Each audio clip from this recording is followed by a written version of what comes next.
ng something ang buhay ni James World.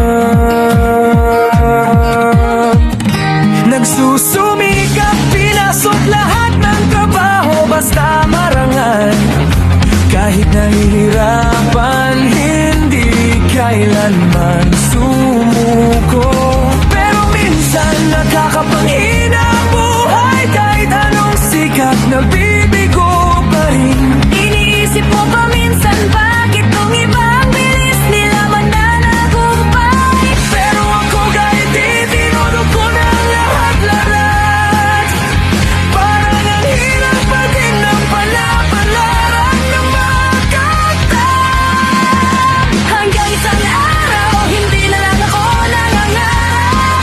Basta tuloy-tuloy lang. Kung ano dumating, pinagpasalamat na lang. Doon ko lang nakita ng buhay ay hindi lang dapat sa paggamit ng pangarap, kundi ang maging masaya.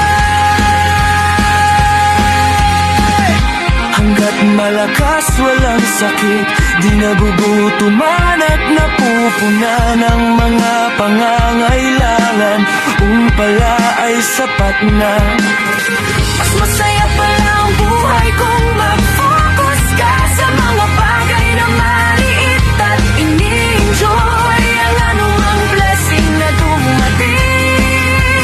Minsan kasi sa dami nating gusto, kahit pa makuha natin ito, di na natin to na-enjoy at nakalimutan na natin na saglit ang panandali.